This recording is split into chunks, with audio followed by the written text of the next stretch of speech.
BJP প্রার্থী দিলীপ ঘোষকে go back slogan Trinamool কর্মীদের, পাল্টা তৃণমূল কর্মীদের চোর চোর বলে স্লোগান বিজেপি কর্মীদের। বিজেপি এবং তৃণমূল কর্মীদের উত্তপ্ত বাক্য বিনিময়ে উত্তেজনা দুর্গাপুরের 23 নম্বর ওয়ার্ডে।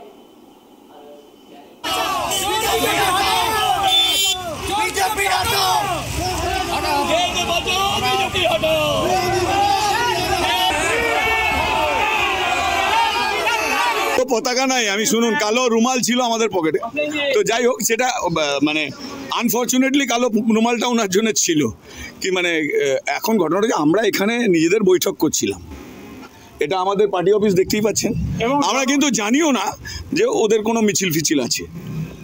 আমরা বৈঠক করছি এবং খুবই গুরুত্বপূর্ণ বৈঠক করছিলাম। আমরা হঠাৎ করে এখানে দাঁড়িয়ে মিছিল যাচ্ছেন, ভাই গণতান্ত্রিক অধিকার, প্রত্যেকে যেতেই পারেন, মিটিং করতেই পারেন, মিছিল করতেই পারেন, আমাদের তাতে কোনো অসুবিধা নেই, কিন্তু এখানে দাঁড়িয়ে মিছিলটাকে আটকে এখানে যদি কেউ শাউটিং স্লোগান করে, আমরা তো ভাই হাতে চুড়ি পরে বসে নেই, এই তো বিজেপি ছিল অবভিয়াসলি, তাছাড়া এত অধ্যত্ত কার হবে?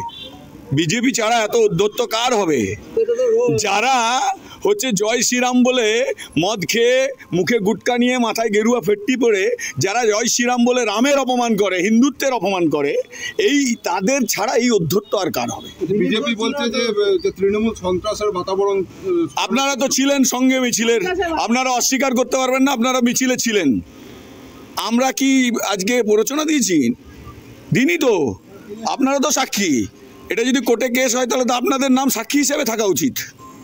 তো সুতরাং আপনারা দেখেছেন, সত্যি কথাটা বলুন না, আপনারা সত্যি কথাটা বলুন কি হয়েছে। দিলীপ ঘোষ থাকুক আর না থাকুক, যদি দিলীপ ঘোষ থাকতেন আরো উচ্ছৃঙ্খল হতো তার লোকরা। দিলীপ ঘোষ নেই, কম উচ্ছৃঙ্খল হয়ে এখানে স্লোগান সাউন্ডিং লোকাল নেতারা করছিল, ওদের বিধায়ক ছিল, কন্ট্রোল করা উচিত ছিল। আমরা তো কোনো রকম এখানে দাঁড়িয়ে যে ওনাদের জন্য, ওনাদেরকে স্বাগতম করবার জন্য আমরা দাঁড়িয়ে আছি তা তো নয়। আমরা ক্লাবে আমাদের পার্টি অফিসের ভেতরে মিটিং করছি, তাও বাইরে নয়।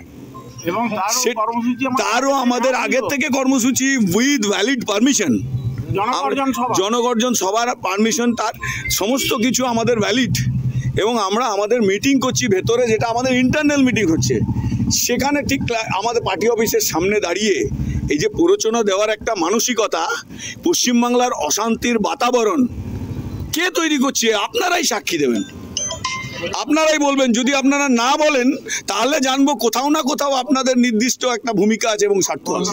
গরমে ওরা বেরোতে পারছে না, ওদের ক্যান্ডিডেটও বেরোতে পারছে না, আমরা কেন প্রচার করছি? ওদের খুব কষ্ট, তারও অফিসের ভেতর থেকে দিচ্ছে, আবার বাইরে রোদে গায়ে লাগা না, সে দম নেই। তো যারা হারামের মাল খেয়ে গায়ে চর্বি করেছে তাদের তো রোদ লাগবেই। ভারতীয় জনতা পার্টির লোকেরা মাঠে ঘাটে লড়াই করে, দিলীপ ঘোষের চর্বি নেই, মাসাল আছে, এটা দেখে নিন। ওদের তো সোরের মতো গায়ে চর্বি থলথল করছে।